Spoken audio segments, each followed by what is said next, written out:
बताई जाती हैं हमारे पेरेंट्स के द्वारा, ऐसे लोगों के द्वारा जो इन सारे क्वाड्रेंट में लाइफ कर रहे हैं। जब वो हमें कुछ बताने का, कुछ सिखाने का, कुछ समझाने की कोशिश करते हैं तो मन में फील आता है कि पापा आउटडेटेड है।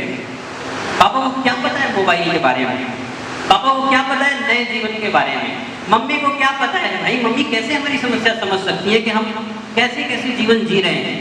समझ में आ रहा है?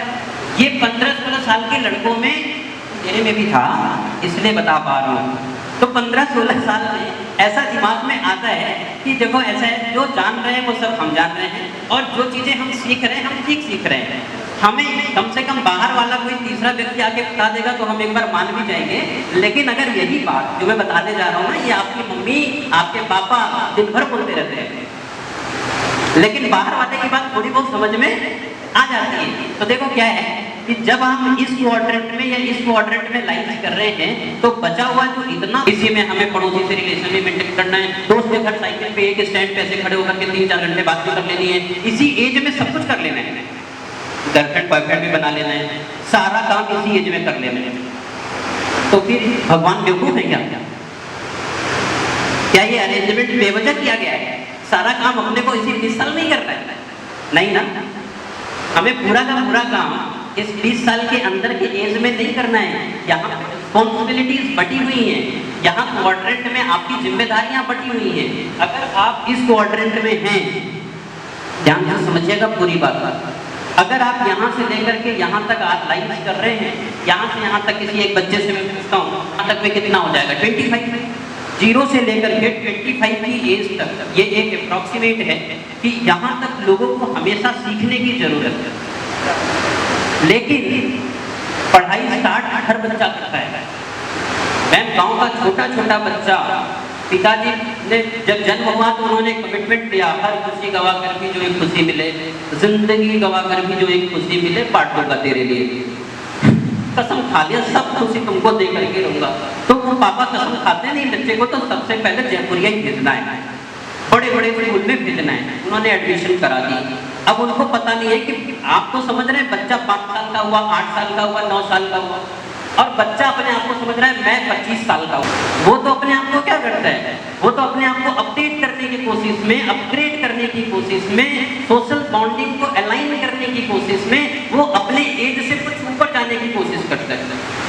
और अगर अपने एज से कुछ ऊपर जाने की कोशिश करेगा तो डेफिनेटली वो ब्रेक होगा, वो टूटेगा। क्योंकि आप बताइए ना कि अगर आपको हल्दी के साइज का कुर्ता थोड़ी आ जाएगा, वो पहन भी लोगे तो कैसा लगेगा बताओ? बेकार लगेगा। तो डेफिनेटली क्या है कि आपको अपने एज के अंदर ही रहना है। और अगर आप अपने एज के अंदर रहते हैं तो आपको ये बात पता होनी चाहिए कि 0 से 25 के जो एज है इसमें मेरी जिम्मेदारी क्या है। हर बच्चा स्कूल जाता है, चाहे छोटा हो चाहे बड़ा हो, लेकिन कोई 5 तक पढ़ के छोड़ रहे हैं, कोई 10 तक पढ़ के छोड़ रहा है, कुछ तो ग्रेजुएशन कर रहे हैं, और कुछ, ये तो पहले टाइप के हो गए, एक दूसरे टाइप के स्टूडेंट होते हैं जो पढ़ रहे हैं लेकिन दुकान भी चला रहे हैं। वो पढ़ भी रहे हैं, वो स्कूल भी जा रहे हैं और साथ में काम भी कर रहे हैं।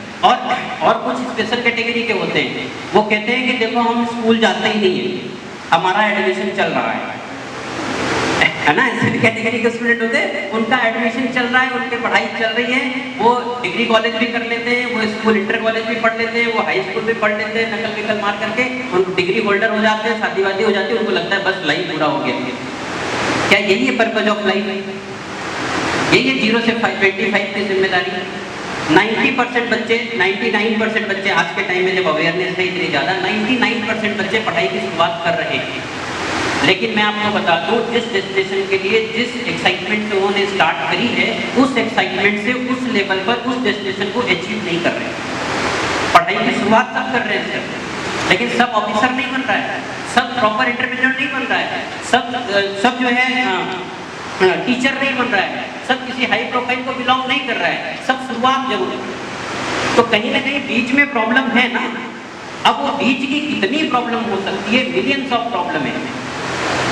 अब उन सबके सॉल्यूशन पे अगर हम बात करने बैठेंगे तो 1.5 घंटे का समय कम होगा। लेकिन कुछ मोटे मोटे जो प्रॉब्लम्स हैं जो आप कनेक्ट कर पाएंगे गांव से जुड़े लोग जो हैं, क्योंकि मैं कनेक्ट कर पाता हूँ, क्योंकि मैं बहुत सारे लोगों को, गांव से जुड़े हुए लोगों को देखा हूँ, मैं समझा हूँ वहाँ की प्रॉब्लम को, एक्चुअल में प्रॉब्लम आ क्या रही है। मेरी रीडिंग ये कहती है कि अगर बच्चा 9 से 10th क्लास में आता है तब तक वो मेच्योर हो जाता है, क्योंकि एज में पहले क्या होती थी, दुनिया जब देखोगे तब समझदार होगे, उम्र से कोई समझदार, दुनिया जब देखोगे तब समझदारी आएगी, कोई भी उम्र से समझदार नहीं होता है। लेकिन हम क्या समझते हैं, हम ये समझते हैं कि अब अगर यहाँ पे क्या करा, यहाँ पे पहुंचे और दुनिया देखी नहीं, हमने जितना देखा उतने में उड़ना शुरू कर गए और मुझे लगा मैंने तो दुनिया देख लिया, मैं पापा से ज़्यादा समझदार था। तो ऐसे में आप रिजल्ट से बहुत दूर भटक जाएंगे। यहाँ पे समझने की कोशिश करिए, लेकर के 25 की एज में जब आप 9th और 10th के क्लास में होते हैं, इस समय बच्चे को अपने गार्जियन की समस्या भी समझ में आने लग जाती है। ज़्यादातर बच्चे सर आप यहाँ पे एकदम डाउन टू अर्थ में लोगों से आपको ये बात समझ में आएगी कि यहाँ के 9th और 10th में आते आते ही अगर पापा की साइकिल की दुकान है तो वहाँ पे वो भी बैठने लग जाते हैं। अगर छोटा मोटा काम कर रहा है तो वो उनके साथ में बैठने लग जाते हैं। और यही नहीं, पापा तो साइकिल तक ही सोच रहे हैं ना, फिर वो सोचने लग जाता है चलो पढ़ाई छोड़ देते हैं, गाड़ी की दुकान खोलते हैं। फिर वो और क्या करता है, और कोई शॉर्टकट ड्रीम 11 पे टीम बना करके पैसे कमाने लग जाता है, क्योंकि उसके पास रिसोर्स तो आ ही गया किसी न किसी तरह से, और वो कितने शॉर्टकट्स यूज करने लग जा रहा है पैसे कमाने। जबकि 25 के एज तक आपको पैसे, बोलते ना गरीबी झेल के पढ़ा, गरीबी झेल के पढ़ा। हम लोग क्या कहते हैं, हम लोग क्या सोचने लगते हैं, ये गरीबी झेल के नहीं पढ़ा। कुछ बच्चे क्या करने लगते हैं, सर इसी पापा छोटे मोटे चैलेंज से निकल रहे हैं, अब वो रोज देख रहे हैं पापा मम्मी की लड़ाई को, रोज देख रहे हैं घर के मेहमान आ रहा है परेशान हो जाओ, छोटी छोटी दिक्कत है परेशान हो जाओ। अब वो उस एज में ढूंढने लगते हैं तो वही ड्रीम 11 पे टीम बनाने लगते हैं। वही क्या करेंगे, तो तुरंत क्या करेंगे, कोई YouTube पे चैनल बनाएंगे, कहते हैं कोई बढ़िया गेम खेलते हैं जिसमें आधे घंटे लाइव करेंगे तो इतने मिलियन व्यूज आ जाएगा, वो सिल्वर बटन गोल्डन बटन तामझाम। होता है कि नहीं होता है, बोलो सही बात है ना। ऐसे सब करने लगते हैं, सब शॉर्टकट्स अपनाने लगते हैं। क्यों? क्योंकि पापा की गरीबी जो पापा 22 साल में नहीं खत्म कर पाए, अब पुलिस करेगा, हमें ही करना है चाहे जो हो जाए। तो देखो फैक्ट ये है, अगर आप इसी तरह से धैर्य रखें, इसी तरह से धैर्य रख करके 25 की एज तक अगर until and unless कि आपके पास में ऐसी कोई समस्या नहीं है कि आप खाने के लिए मर रहे हो, आप मान के खा सकते हैं। और दुनिया में इतने इस समय भारत के अंदर में इतनी व्यवस्था है, इतने अरेंजमेंट्स हैं कि आपको राइट टू एजुकेशन के तहत तो 14 साल वालों को ऐसे ही पढ़ाया जा रहा है। और भी बहुत सारे ऐसे लोग हैं कि हर गांव से लेकर के वहां तक इतने समाज सेवा के जो ऑर्गेनाइजेशन है वो बन गए हैं और इतने बड़े लोग हो गए, क्योंकि लोगों के पास में तो पैसे की कमी नहीं है। अगर आप में पोटेंशियल है तो आपने यूट्यूब फेसबुक पे देखा होगा कि कभी भी आप पैसे की कमी से ऐसा हो ही नहीं सकता कि आपकी पढ़ाई छूट जाए। हमेशा कोई न कोई आपको आकर के सपोर्ट करेगा और आपको टॉप पे लेकर के चला जाएगा। इस बात पे आपको भरोसा रखना है और कभी भी पैसे के पढ़ाई को क्विट करके किसी काम के चक्कर में शॉर्टकट अपना करके पैसा कमाने के चक्कर में पढ़ना ही नहीं। मैं समझा पाया मैं क्या कहना चाहता हूँ? बहुत बच्चों के दिमाग में, मैं यहाँ से रीड कर रहा हूँ, बहुत बच्चों के दिमाग में ये चीजें चल रही थी और वो हर कोई क्या कर रहा है, छोटे एज में ही पैसे के बारे में ज्यादा सोच रहा है, पढ़ाई के बारे में कम सोच रहा है। अब अगर पढ़ाई के बारे में आप कम सोचोगे, पैसे के बारे में ज्यादा सोचोगे तो डेफिनेटली क्या होगी, आपकी पढ़ाई ब्रेक होगी। और वो संघर्ष जो होता है ना, वो लाइफ लॉन्ग चलता रहता है। अगर आप यहाँ से शॉर्टकट देना स्टार्ट करिए तो आपकी गरीबी खत्म नहीं होगी। आप 10, 5, 20 रुपए कमा लेंगे, 100, 200, 500, 1000 कमा लेंगे, वो बचपन के लिए ज्यादा है, बड़े के लिए ज्यादा। और वही प्रॉब्लम बन करके क्या होती है, जो आप 5 साल 4 साल में करने वाले थे वो आप 28, 30 साल में हो जाएंगे। आपके पैरेलल में आप ध्यान से देखिएगा, कोई लड़का था जो बहुत मन से पढ़ रहा था और आप क्या थे, आप भटक भटक के काम कर रहे थे और काम कर रहे थे, ये कर रहे थे, वो कर रहे थे, कई सारा काम कर रहे थे आप, और उसके साथ में पढ़ भी रहे थे। आप देखेंगे कि वो 25 साल तक बिल्कुल कंसिस्टेंट होकर के पढ़ा, सारी गरीबी झेल करके, फिर वो किसी गवर्नमेंट जॉब में सिलेक्टेड हो गया, परिवार की स्थिति बदल गई, वो देखो उसकी शादी हो गई, कार भी आ रहा है, घर भी बन रहा है। और फिर आप क्या सोचेंगे, आपका क्यों? क्योंकि आपने कई जगह काम किया।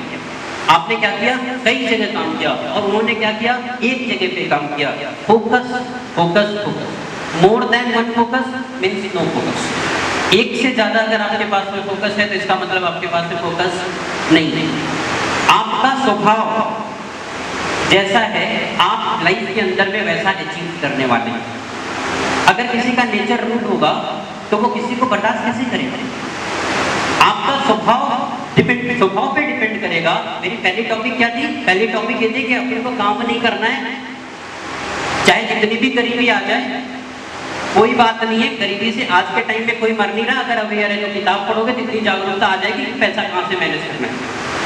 अगर बुक पढ़ोगे तो इतनी जागरूकता, इतनी अवेयरनेस आ जाएगी। और तुम बुक पढ़ के तो दिखाओ, स्कूल वाले मुझे फ्री पढ़ा देते हैं। मैम अगर मैं रिक्वेस्ट लेकर के आऊँ किसी बच्चे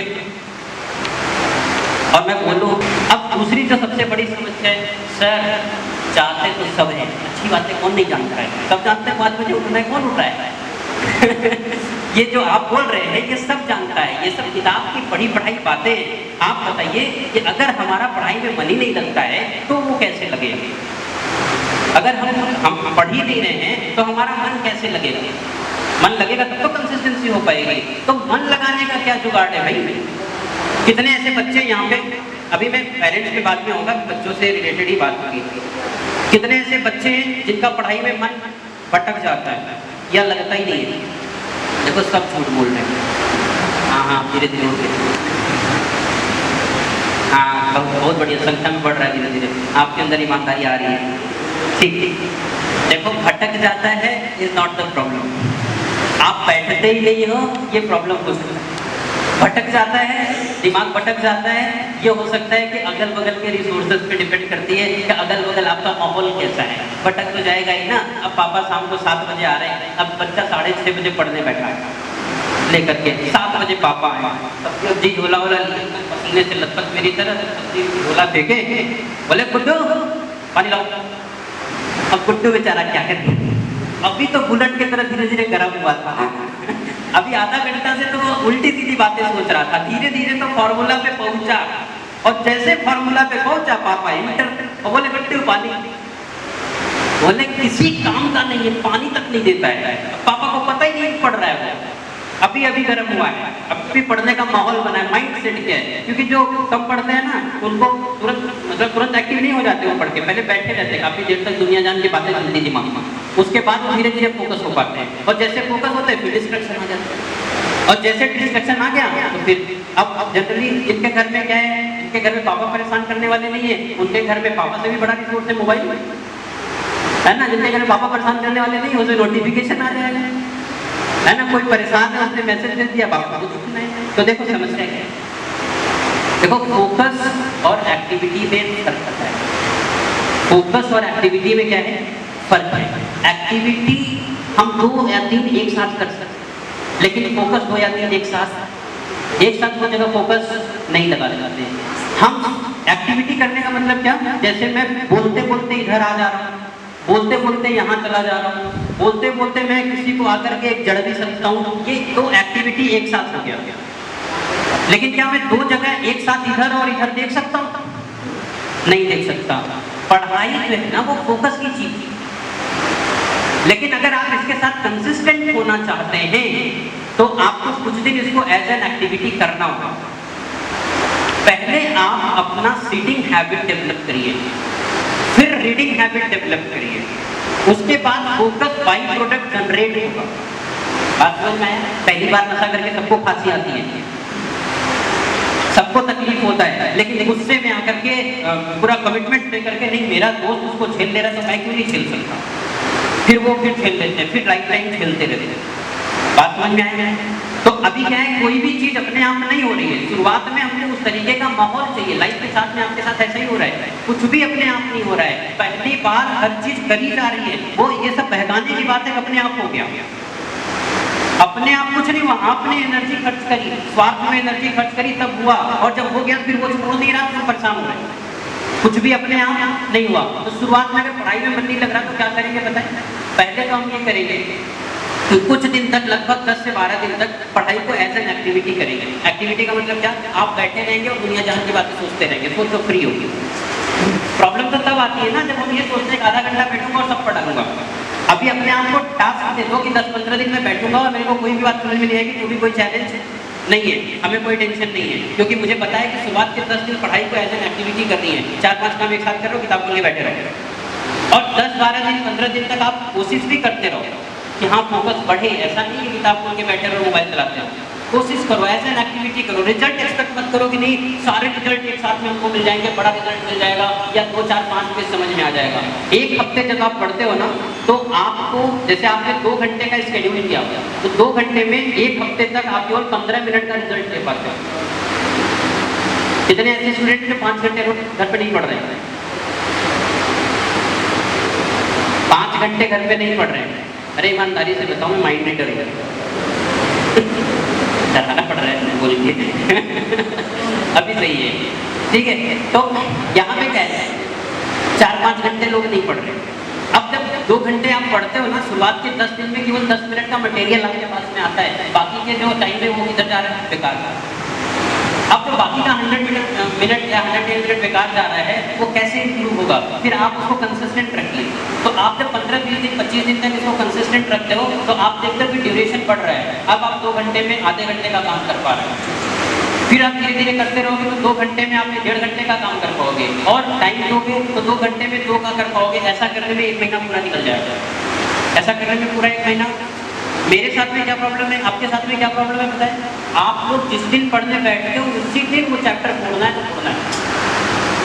ऐसा नहीं होगा, ये टाइम लगेगा। अगर आप सस्टेनेबल ग्रोथ चाहते हो तो आपको टाइम लगेगा, अपने हैबिट में इन्वॉल्व करना पड़ेगा वो चीज़। अब जैसे मान लो ये ऐसे रील होता है ना, रील देखा है तागा, वो पूरा ऐसे तागे से रैप होता है। अब अचानक में कोई बोले कि नहीं मेरे को तो पूरा तागा एक साथ निकालना है। अगर पूरा तागा एक साथ निकालोगे तो रील क्या होगा, व्हाइट वाला पोर्शन ऐसे ही होता है ना रील का, तो क्या वो रील बचेगा? नहीं बचेगा ना, वो टूट जाएगा। यही आपकी बॉडी है, ये क्या है आपकी जाने अनजाने में हम बहुत सारे बैड हैबिट से बचपन में ही रैप होते जा रहे हैं, जो हमारे कंट्रोल में नहीं है, जो आपके कंट्रोल में नहीं है। मैं प्रूव करता हूँ आपके कंट्रोल में कैसे नहीं है। आपके कंट्रोल में नहीं है और आप उससे क्या होते जा रहे हैं बताइए, रैप होते जा रहे हैं। और आपको जैसे ही समझ होती है, जैसे ही आपका बौद्धिक विकास होता है, आपको क्या करना है, सबको बारी बारी निकालना है। समझ पाए मैं क्या कहना चाह रहा हूँ? पूरा रील बनता चला गया बंडल, वो आपके कंट्रोल में नहीं था। मैं 2 साल के ऊपर दे नहीं रहा, वो आपके कंट्रोल में नहीं था। लेकिन जैसे ही आपको बौद्धिक विकास हुआ, समझ डेवलप हुई और आपने क्या करा, करेक्ट करना खुद को स्टार्ट किया। और जब आप खुद को करेक्ट करना स्टार्ट करते हो तो एक करके क्या करते हो, उस पूरे तागे को निकालते हो। अगर आपने सोचा कि बस आज से ही 7 घंटे पढ़ने का है, आज से ही 8 घंटे पढ़ना है, तो आज से 8 घंटे कभी हो, धीरे धीरे करके हैबिट को डेवलप करना होगा। 1 महीने आप अलाइन करोगे तो 2 घंटे में 2 घंटे का रिजल्ट ले पाओगे। और न सिर्फ 2 घंटे में 2 घंटे का ले पाओगे, अगर आप 7-8 महीने कंसिस्टेंट रख लेते हो तो आप बिलीव करो 2 घंटे में आप 5 घंटे का भी पढ़ोगे। बहुत सारे ऐसे लोग हैं ना, जैसे अगर सर की प्रैक्टिस अच्छी है, सर की प्रैक्टिस अच्छी है, बहुत दिन से रीडिंग हैबिट उनकी अच्छी है, तो वो क्या करेंगे, वो उतना पढ़ लेंगे जितना कोई रेगुलर ना पढ़ने वाला व्यक्ति नहीं पढ़ पाएगा, जिसकी रीडिंग हैबिट अच्छी होगी। अब एक बात पे और आते हैं, 2 टॉपिक मैंने लिए। पहली टॉपिक किसके साथ में, क्लैरिटी के साथ में बोलो। पहली टॉपिक ये कि अपने को बड़ा नहीं समझना है, हम जिस एज में हैं उसी एज में रहेंगे। कितनी भी आर्थिक समस्या हो, हमें कमाने की तरफ में बेंट नहीं होना है, कोई भी शॉर्टकट नहीं लेना है। 25 साल की एज तक केवल पढ़ना है, केवल पढ़ना है, केवल पढ़ना है। मम्मी बीमार है, टेंशन नहीं लो। अगर तुम टेंशन लेकर के कुछ कर सकते हो तो बताओ। अगर आपको लगता है कि पापा का तबीयत खराब है, मेरे को ही जाना पड़ेगा, अगर आपके पास में ऑप्शंस बन पाते हैं तो लीडरशिप डेवलप करो, कुछ भी करके अपना पढ़ाई का ड्यूरेशन फिक्स रखो। और उसके बाद सारी जिम्मेदारियां जो आपको गॉड के तरफ से मिल गई है, मजबूरी है, तो आप नेचर पे भरोसा भी रखो। नेचर ने जो समस्या दी है उसका समाधान वो करेगा, वो तुमसे समाधान नहीं मांगेगा। इतना छोटा नहीं है नेचर। नेचर से जो समस्या मिली है उसका समाधान नेचर खुद करेगा। कोई गरीब बच्चा बिहार में छोटा सा पैदा होता है, उसको नेचर ने समस्या दी तो नेचर ने समाधान भी दिया, वो LL में पढ़ रहा है। यूट्यूब पे देखते हो ना आप लोग, वो बिहार के छोटे छोटे बच्चे जो वायरल होते हैं, कोई टीचर बन जा रहा है 9 साल का टीचर, यूट्यूबर उसको दिखा दिखा के पैसे कमाते हैं। भाई जो समस्या नेचर देता है, स्ट्रॉन्ग बिलीव होना चाहिए इस बात पे आपका एकदम। नेचर मतलब भगवान, जो समस्या नेचर आपको देता है, नेचर उसका समाधान भी देता है। हो सकता है कि वो आपको स्ट्रांग बनाने के लिए ये काम कर रहा हो। सबसे पहले कोचिंग टीटागढ़ में स्टार्ट करना। टीटागढ़ जानते होंगे आप, बहुत छोटा सा जगह, जूटमिल का एरिया। मैंने इतनी मेहनत करी, इतनी मेहनत करी, इतनी मेहनत करी, मैंने सोचा यार सफल का ही नहीं हो रहा। 1.5 साल 2 साल लगा दिए, सक्सेस ही नहीं हो रहा। टीटागढ़ कोलकाता में सक्सेस ही नहीं हो रहा। 15-20 साल बाद समझ में आया, लगभग 10 साल के बाद समझ में कि किस काम के लिए बड़े हो, तुम बड़े काम के लिए बने हो ना, तुम क्यों अपने आप को केवल 4-5 लोगों में समेटने की कोशिश कर रहे हो। तो इसलिए उसने फेल कर दिया। कई बार आपके साथ ऐसा होगा, आप जो चाह रहे हैं आपको नहीं मिलेगा। इसका मतलब ये नहीं कि भगवान नाराज है, इसका मतलब ये है कुछ चाहता है कि वो इससे बेस्ट करता है। आज तुम गरीबी जी रहे हो, इसलिए जी रहे हो क्योंकि गरीबी से जब उठ करके सक्सेस होगे ना, तो आपको ज्यादा एप्रिसिएशन मिलेगा बजाय कि कोई एयर कंडीशन में बैठ करके करता है। भाई एक बात बताओ, जितने कोचिंग वाले प्रमोशन करते हैं, वो ड्राइवर की लड़की बनी IAS, कोई कभी प्रमोशन इस तरीके का देखा है? 5 घंटे एयर कंडीशन में बैठ कर करती थी पढ़ाई। ऐसा कोई ऐड देखा आपने? नहीं। इसका मतलब हम प्रिविलेज्ड हैं, हम उस प्रमोशन को डिजर्व करते हैं, हमारे पास में अपॉर्चुनिटी है कि हम इस लेवल की रिकॉग्निशन क्या कर सकते हैं, सेट कर सकते हैं, इस तरीके का बेंचमार्क क्रिएट कर सकते हैं। और उस तरीके के बेंचमार्क को क्रिएट करने के लिए आपको छोटे छोटे स्ट्रगल से होकर के निकलना होगा।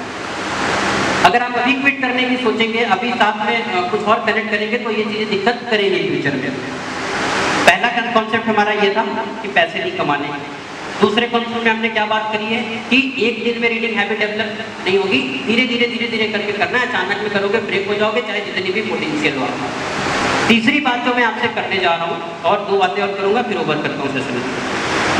जो तीसरी जो इंपॉर्टेंट टॉपिक है आपके लिए, वो ये है कि एजुकेशन का इंपॉर्टेंस क्या है, क्यों पढ़े अगर हम शॉर्टकट से पैसा कमा सकते हैं। कितने लोगों को लगता है कि उद्यमी बन के भी पैसा कमाया जा सकता है, और उद्यमी बनने के लिए पढ़ने की जरूरत नहीं है। ऐसे बहुत सारे एग्जाम्पल्स मिलते हैं ना मार्केट में। वो फेसबुक पे आकर के बोल रहा है मैंने चाय का टपरी खोल दिया, फिर उसके बाद ये बना दिया, वो बना दिया। गूगल पे जाकर चेक करो कितना लॉस में चलता है। ये क्या है, ये पता है? जब आप YouTube पे इन सब चीजों को देखते हो, एंटरप्रेन्योर बनने की कोशिश करते हो, तो आप उसकी बारीक चीजों को भी ऑब्जर्व करो। आप जब यूट्यूबर बनने की कोशिश करते हो, कितने ऐसे बच्चे जो वीडियो गेम खेलते हैं, इसमें जुट्टे कहीं है, सब खेलता है, मुझे रहा है ठीक है, सब वीडियो गेम खेलते हैं। उनका आइडिया ही अलग है, उनका आइडिया लज्जू भाई हो जाता है, उनका आइडिया हो जाता है वो थारा भाई जोगिंदर, है ना। सबका आइडिया अलग हो गया। उनको पूछो ना कि भाई नरेंद्र मोदी चुनाव में आ रहे हैं और अज्जू भाई आ रहे, तो किसको वोट देगा? बोलेगा अज्जू भाई, क्योंकि उनका आदर्श ही वही हो गया है, वो उसी को वोट देगा, क्योंकि वो दिन भर नहीं के साथ में टेस्ट है। तुम बोलोगे मम्मी बोल रही पानी दे दो, रुक जाओ 2 मिनट, और वो 2 मिनट इज इक्वल टू 2 घंटे। टेक्नोमेट्री जीवन बताते बताते थक जाओ। आपकी 1 kilometre is equal to 1 metre होता है, समझ लो 1 सेंटीमीटर होगा, वो नहीं समझ में आएगा। लेकिन मम्मी अगर पानी मांग ली ना, तो 2 मिनट इज इक्वल टू 2 घंटा करके दिखाएंगे। ऐसा करते हो ना आप लोग? तो देखो समझने की जरूरत क्या है। तीसरी जो इंपॉर्टेंट बात है कि आपकी आदत कैसी बनेगी, ये आपके कंट्रोल में नहीं है। जैसे आप किसी मॉल में गए या किसी अच्छे रेस्टोरेंट में गए, 5 स्टार रेस्टोरेंट में, और आपको बर्गर जानते हो ना सब लोग? जानते ही होंगे। तो बर्गर खाना है और आपने ऑर्डर किया, बोला बर्गर ले आओ। अब क्योंकि वो 5 स्टार होटल है, वो आपसे पूछा भी नहीं, और पूछा भी कुछ इंग्लिश में गड़बड़ किया, वो जा करके नॉनवेज बर्गर उठा के लाया। और हो सकता है आप नॉनवेज बर्गर ना खाते हो, तो अब वो लेकर के आ गया नॉनवेज बर्गर आपके सामने, और आप आते ही क्या करोगे? आपने देखा मैं हड्डियाँ दिखी आपको, आप एकदम गुस्सा हो गया, यार मेरे को तो खाने ही नहीं, नॉनवेज बर्गर कैसे खा सकते हैं? अब अभी तक जिस वेटर से आप बात करने में संकोच कर रहे थे कि यार वो तो बड़ा मतलब टाई वाई लगा करके आया है हमारी तरफ बैठ के, है ना, वो टाई वाई लगा के बैठते ना वेटर लोग, तो बोले वो तो कैसे बात करेंगे यार इससे, और अभी तक तुम संकोच कर रहे थे, अब बोलोगे अपनी भाषा में, देसी वाले में, ओए ये नॉनवेज बर्गर कौन मांगा था तुमसे? हमें वेज चाहिए ना। अब तुम्हें जो आता है उस भाषा में बोल करके उसको वापस करोगे। क्या तुम नॉनवेज अगर खा लेते? क्या नहीं खाते ना अगर आप वेजिटेरियन हो। तो अगर आप वेजिटेरियन हैं तो आप नॉनवेज बर्गर नहीं खा रहे हैं और वो आप तुरंत वापस कर दे रहे हैं। एक बात समझाइए जरा सा, नॉनवेज बर्गर का आपके पास तक आना क्या आपके कंट्रोल में था? लेकिन उसे मना करना आपके कंट्रोल में था। जब नेगेटिव थॉट्स हमारे दिमाग में आ रहे हैं हिट कर रहे हैं, ये आपके कंट्रोल में, हम उसे मना कर सकते हैं, रिजेक्ट कर सकते हैं। वो आपके कंट्रोल में नहीं है, वो आएगा, नकारात्मक विचार आपके दिमाग में आएंगे, लेकिन हम उसे मना कर सकते हैं। वो हमारे ऊपर में डिपेंड करेगा कि हम उसको मना करेंगे या फिर एडमिट करेंगे। अब जो मना करने की बात है वो तब मना कर पाते हैं आप किसी भी चीज को स्ट्रांगली, जब आपके अंदर में प्रिंसिपल और एथिक्स, अब ये प्रिंसिपल और एथिक्स क्या होती है? कितने ऐसे लोग हैं जिनको एथिक्स की हिंदी पता है? एथिक्स की हिंदी नहीं पता? अच्छा, नेचुरल तरीके से बोलता हूँ। आपको मूल स्वभाव पता है? मूल स्वभाव, बेसिक नेचर। जैसे आपके मम्मी लोग बोलती है पापा से मत बोलना नहीं तो मार देंगे, सीख लगी है ना। पापा से मत बोलना नहीं तो मार देंगे, इसका मतलब पापा मर के हैं ना, मूल स्वभाव है उनका। सीख लगा के बोलते हैं, जैसे तुम देखोगे उतारेंगे ना। तो अब रीजन क्या है? मूल स्वभाव। देखो, व्यक्ति के जब भी परिस्थिति विपरीत होगी, जब सिचुएशन खराब होगा, तो व्यक्ति अपने मूल स्वभाव में वापस चला जाएगा। जैसे कोई कितनी भी एक्टिंग कर ले, जैसे कोई चोर है, सपोज चोर है और वो देखने में शरीफ लगता है, नाम भी उसका शरीफ कुमार है, लेकिन वो है क्या? चोर। अब वो चोर है तो वो बोल रहा है ना, शरीफ बनने का पूरा नाटक कर रहा है, बोल रहा है नहीं मैं तो शरीफ हूँ, मैं तो दिखता भी डिसेंट हूँ, मैं तो चोरी कर ही नहीं सकता। और अचानक उसको पैसे की बड़ी जरूरत पड़ गई, क्या करेगा? वो अपने पुराने टैलेंट को खगोलेगा, मेरे पास में और कौन कौन से टैलेंट थे। तो फिर वो जाएगा किसमें? अपने मूल स्वभाव में, बोलेगा हम तो चोरी में मास्टर हैं। अब क्या काम करते? चोरी करते। विपरीत परिस्थिति जब आए तो व्यक्ति अपने मूल स्वभाव में वापस चला जाता है। अगर किसी का गुस्सा करने का स्वभाव है तो वो गुस्सा कर देगा, किसी का ईर्ष्या करने का स्वभाव है तो आप बगल वाला गाड़ी लेकर के आएगा तो उसको ईर्ष्या होगी तो होगी, वो चाहे जो। अगर किसी का गुस्सा स्वभाव है तो गुस्सा उसको आएगा, ये आपके कंट्रोल में नहीं है। दरअसल में ये डेवलप होता है आपकी पेरेंटिंग की वजह से, और वो पेरेंटिंग आपके कंट्रोल में। जब आप छोटे थे, आप जिन चीजों को देख करके बड़े हुए हैं, उस बड़े होने की प्रक्रिया में आपने जो जो चीजें देखी हैं, उसकी वजह से ये दिमाग में स्टोर आपकी आदत बन गई है। और जब हम एजुकेटेड होते हैं, जब हम पढ़ते हैं, किताबों को पढ़ते हैं और अपने अलावा भी, अपने मम्मी पापा के अलावा भी बहुत जीवन के बारे में जानते हैं, तो इस जानने की प्रक्रिया में हमारे अंदर में प्रिंसिपल, एथिक्स और मोरालिटी डेवलप हो जाती है, सिद्धांत बन जाता है। जैसे कभी कहते हैं ना, आपके बारे में मैं आने से पहले सुना आप बहुत सैद्धांतिक थे, तो आप अगर सैद्धांतिक हैं तो वो एजुकेशन का प्रोडक्ट ही तो है। अगर कोई प्रिंसिपल रखता है, कोई सिद्धांत रखता है, एथिक्स को फॉलो करता है, नियम को फॉलो करता है, गलत मतलब बोलते हैं ना, I will never do unethical practice in my life. हम अपने जीवन में कभी भी अनएथिकल काम नहीं करेंगे, यानी बुरा काम नहीं करेंगे, कोई भी ऐसा काम नहीं करेंगे जिसकी वजह से किसी पर भी क्या हो जाए, बैड फेम हो जाए। तो कभी अनएथिकल काम नहीं करेंगे। तो ये अनएथिकल काम ना करने की, या फिर जो मूल स्वभाव आपकी डेवलप करा दी गई बचपन में, उससे लड़ने की क्षमता को डेवलप करने के लिए एजुकेशन मस्ट है। अगर आप एजुकेटेड होंगे तो आप उस बर्गर वाले को मना भी कर पाएंगे। अगर आप एजुकेटेड होंगे तो आप जो नेगेटिव थॉट्स दिमाग में आ रहे हैं उससे भी लड़ पाएंगे। लेकिन अगर आप एजुकेटेड नहीं हैं, आपने दुनिया की बड़ी बड़ी समस्याएं नहीं देखी है किताब के माध्यम से, आपने देखा ही नहीं है कि और जो दुनिया है और जो कंट्रीज में क्या क्या चैलेंजेस चल रहे हैं, तो आपको अपने महमूदाबाद की समस्या बड़ी लगेगी। और जब आप बड़े लेवल पे देख लेते हैं, इंफॉर्मेशन आपके पास में आ जाती है, तब आपको अपनी समस्या छोटी लगती है। इसीलिए ज्योग्राफी में बोलते हैं पहले वर्ल्ड मैप पढ़ो फिर इंडिया मैप पढ़ो। वर्ल्ड मैप जब आप पढ़ लेते हो तो लगता है इंडिया मैप छोटा सा, वो तो इंडिया मैप बाद में दिखाता है क्या होगा। तो ये रीजन क्या है कि आप अनएथिकल प्रैक्टिस लाइफ के अंदर में ना करें, इसके लिए एजुकेशन मस्ट है। इसका कोई सब्स्टिट्यूट नहीं है, इसका कोई सब्स्टिट्यूट नहीं है। आपको अनएथिकल प्रैक्टिस से बचने के लिए पढ़ना ही पड़ेगा। एंड द लास्ट इज कि एक स्टूडेंट बनने के लिए हमारे पास में परफेक्ट एटीट्यूड कैसा होना चाहिए, हमारे पास में हमारा माइंडसेट कैसा होना चाहिए, हमें सोचना क्या है। इसमें 4-5 पॉइंट्स में बताऊंगा, समय कम है, ध्यान में रख करके 10 मिनट के अंदर होगा। हमारा ये सबसे इंपॉर्टेंट लाइन है, मैं फोकस मांगता हूँ आपसे, एक बार ध्यान से सुनिए। एक स्टूडेंट बनने के लिए, एक अच्छा स्टूडेंट बनने के लिए हमारे पास में कौन कौन से हैबिट्स होने ही चाहिए, उसका कोई ऑप्शन नहीं है, होने ही चाहिए, तभी बन पाओगे। 4-5 लाइनें मैं बोलता हूँ, जिसमें सबसे पहली लाइन है, आपको पता होना चाहिए कि पावर ऑफ ग्रैटिट्यूड क्या होता है। किसके बारे में बोल रहा हूँ? Power of gratitude. अब ये ग्रैटिट्यूड की हिंदी क्या होती है? आप थैंक यू बोलते हैं ना किसी को, किसी का आभार व्यक्त करना। आप आभार व्यक्त करने वाले माइंडसेट के बने। आपके लाइफ में किसी का छोटा सा भी कंट्रीब्यूशन है तो आप उसको थैंक यू बोलो। आप ये मत सोचो हाँ वो इसलिए कर रहा है ना क्योंकि मैं कल उसके बहन की शादी में काम करूँगा। बात समझ में आए? मतलब आप इक्वेट मत करो कि मैं उसके काम आऊंगा इसलिए वो मेरे काम आ रहा है, बल्कि ये कोशिश करो कि आप अपने बारे में थैंक यू बोलो। क्यों? क्योंकि ये स्टूडेंट के लिए बहुत मस्त है। और न सिर्फ थैंक यू बोलो बल्कि थैंक यू फील भी करो। कुछ लोग रोबोटिक हो जाते हैं, जैसे कोई मुझे थैंक यू सॉरी बोल दिया अंदर से फील नहीं हुआ। तो दरअसल स्टूडेंट का माइंड सेट होना चाहिए, उसके अंदर में ग्रेटिट्यूड होना चाहिए। हर एक कंपोनेंट जो आपके लाइफ को बड़ा करने के लिए, आपके लाइफ में वैल्यू ऐड करने के लिए कोई भी कंट्रीब्यूशन कर रहा है उसको आपको क्या बोलना है? Thank you. तो बोले सर जी बाइक साइकिल से जा रहे थे, एक ऑटो वाले ने साइड दे दिया, मैं बहुत दौड़ा उसको पकड़ ही नहीं पाया थैंक यू बोलने के लिए।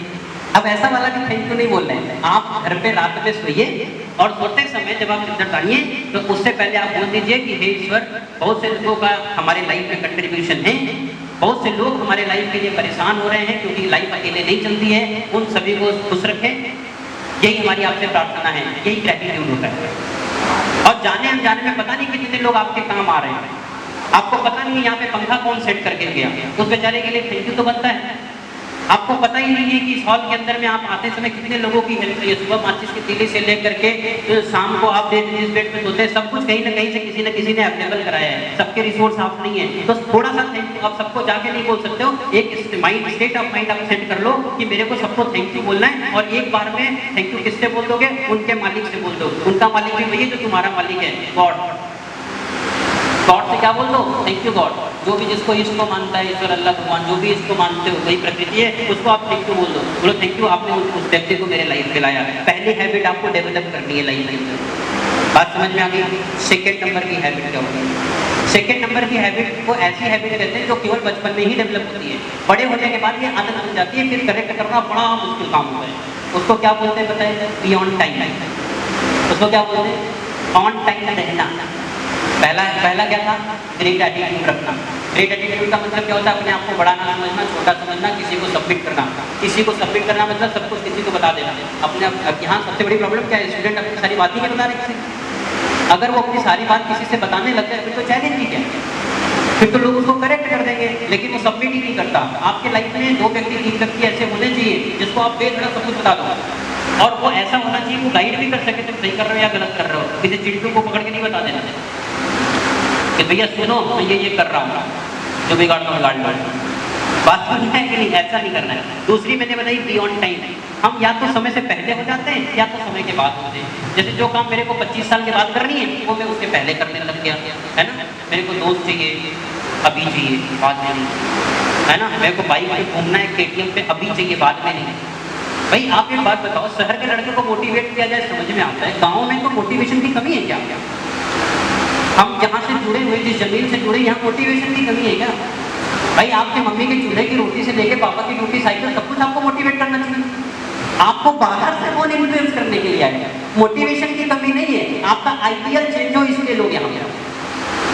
आपके पास में मोटिवेशन की कमी नहीं है, वो तो शहर वाले को बताना पड़ता है, बेटा देखो ये धूप में जा रहा है, कभी भी ऐसी परिस्थिति किसी के साथ आ सकती है। वो जा रहा है कि नहीं? वो शहर में जो AC में बैठा लड़का है ना, उसको मोटिवेट करना पड़ता है। आपको क्या मोटिवेट करना है? आपके अंदर में एनर्जी भरी हुई है, लेकिन समस्या ये है जिसके अंदर में एनर्जी बहुत ज्यादा भरी होती है ना, अनगाइडेड डिसाइड हो जाता है। उसको कंट्रोल करना पड़ता है, एक्सटर्नल पोटेंशियल की जरूरत पड़ती है उसको कंट्रोल करने के लिए। अगर वो पूरी ऊर्जा एक डायरेक्शन में लगा देना तो फिर वो बहुत आगे चला जाएगा। हम या तो समय से पहले हो जाते हैं या तो समय के बाद हो जाते हैं। और सब समय से पहले होते हैं तो क्या कंडीशन आती है? जैसे आप में से बहुत सारे लोग जानते हैं कि जो एक अणु है, अणु मतलब मॉलिक्यूल सब जानते हैं, ठीक है, पढ़ने वाले बच्चे जानते होंगे। वो मॉलिक्यूल के बीच में एक ससंजक बल सर पढ़ाते हैं ना, उनकी वीडियो देखिए, ससंजक बल है ना, कोहेसिव फोर्स। तो एक ससंजक बल होता है ना, सभी मॉलिक्यूल एक मॉलिक्यूल को अपनी अपनी तरफ पे खींच रहे होते हैं। ऐसे में स्ट्रक्चर बना के बताता हूँ, देखो 1 मिनट की कहानी है, ये सुन गया मेरी बात से भूल गया। देखो ये सब अपनी अपनी डायरेक्शन में इसको खींच, हम कहाँ जाएंगे? हम तो यहीं रह जाएंगे। सिमिलरली आपके साथ में हमारे पास कितनी भी ऊर्जा हो कोई फर्क नहीं पड़ता। अब छोटे बच्चों के साथ में चैलेंज क्या आ रहा है? चैलेंज सबसे बड़ी ये है कि जब वो किसी को रैप आर्टिस्ट को सुनते गाना गाते हुए उनको लगता है बस हम रैपर बनेंगे, बड़े हो जाए एक बार फिर रैप आर्टिस्ट बनेंगे। किसी को देख लिया गाना गा रहे बड़े सुरीली आवाज में, हमारा भी तो बोला ठीक ही है, थोड़ा सा पानी वानी पिएंगे एकदम परफेक्ट हो जाएगा। बात समझ में? वो जैसे किसी को देखा क्रिकेट खेल रहा है, बस हमें तो सूर्य कुमार बनना है। समझ में आ रहा है कि नहीं? वो जो कुछ भी देख रहे हैं उनको लग रहा है ये कर लूंगा, और ये सच्ची बात भी है कि आप सब कुछ कर लेंगे, लेकिन आपको पता होना चाहिए कि अगर जिस भी व्यक्ति के अंदर में ऊर्जा है उसको सब लोग अपनी हर फील्ड अपनी तरफ में, ऊर्जावान व्यक्ति को तो हर कोई अपनी फील्ड में खींचता है ना। अब हर कोई उसको अपनी अपनी फील्ड में खींच रहा है, लेकिन अगर वो हर फील्ड में जाने की कोशिश करेगा तो वो वहीं रह जाएगा, कहीं भी जा नहीं पाएगा। अगर उसको चाहिए कि किसी एक फील्ड में पूरी ऊर्जा लेकर के जाए तो बाकी के सारे बंधन को तोड़ना पड़ेगा, बाकी सबको रिजेक्ट करना पड़ेगा, मना करना पड़ेगा। भाई देखो ऐसा है, गाना तो मैं भी बहुत अच्छा गाता हूँ लेकिन बनूंगा आईएएस। भाई ऐसा है, मैं क्रिकेट बहुत अच्छा खेलता हूँ लेकिन बनूंगा आईएएस। बात समझ में? बाकी सारे फील्ड को मना करना पड़ेगा, किसी एक डायरेक्शन में फोकस करना।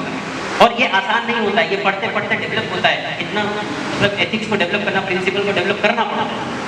तो जब आप कम एज में ज्यादा बड़ा सोचने लगते हैं तो ये सारे फील्ड जो डिस्ट्रैक्शन सिंड्रोम है, जो आपको खींचने की पूरी कोशिश करते हैं, ये सब आपका मिसयूज करने लगते हैं। कोई आकर के कॉपी पेन लेकर के प्लान समझाने लगेगा, देखो ऐसा है, करोड़पति बनने का यही शॉर्टकट है।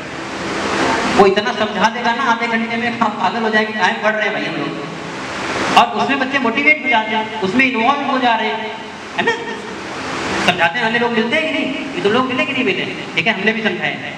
वो समझाते हैं ना, आधे घंटे एक घंटे बैठा करके खूब समझा देंगे, लगेगा बस यही वाला शॉर्टकट है, पढ़ाई वढ़ाई से कुछ होगा नहीं।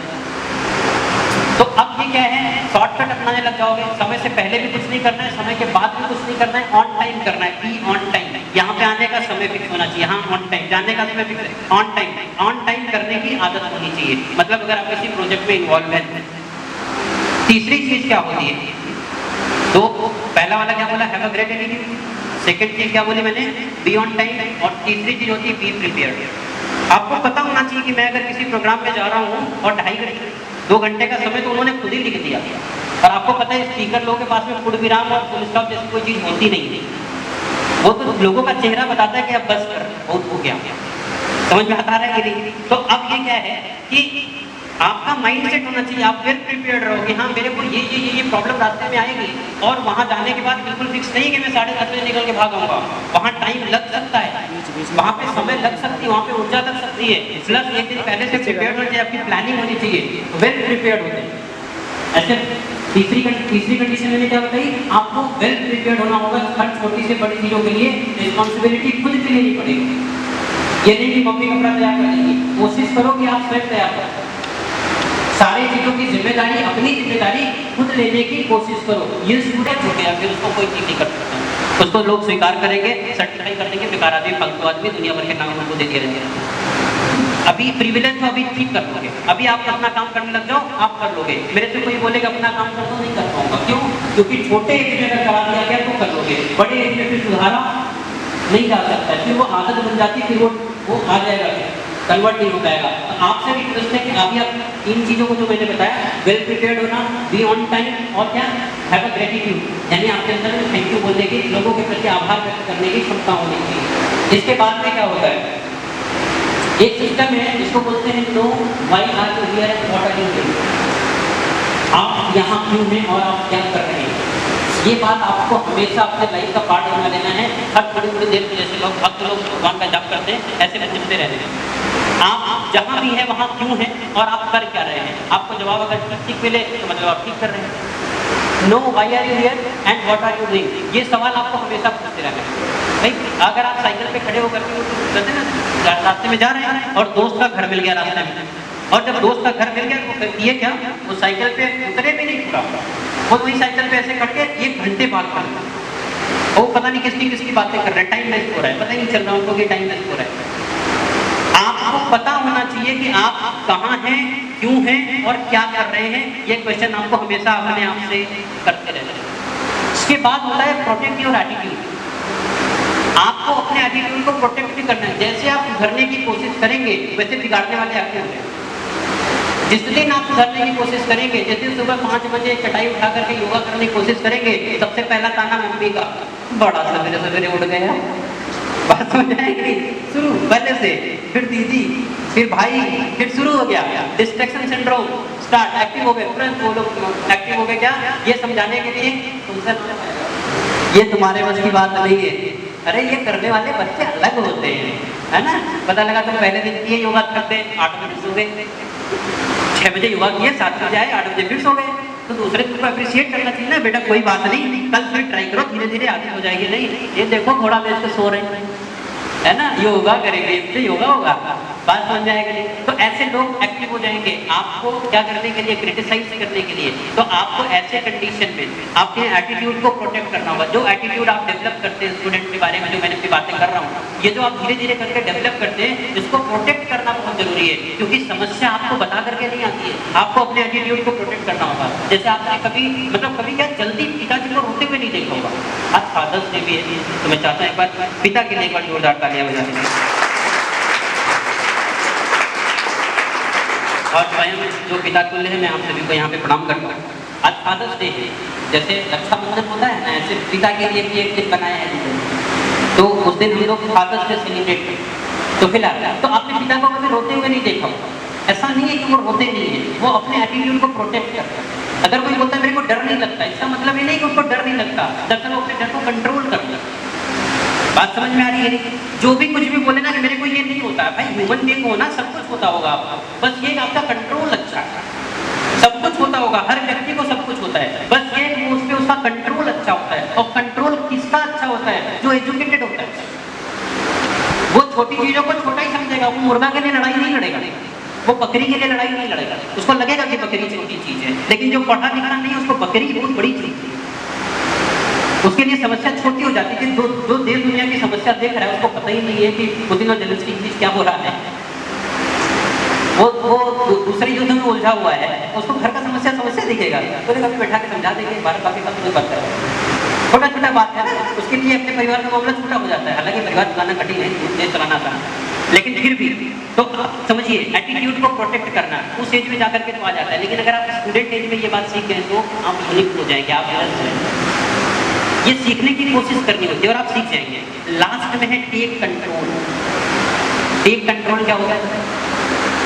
जिसके पास में ये सारी चीजें आ जाती है ना, फिर वो उड़ना शुरू करता है ना। उसको लगता है बस मैं देखा मैं कहवा लागी और न दवा लागी न दुआ लागी।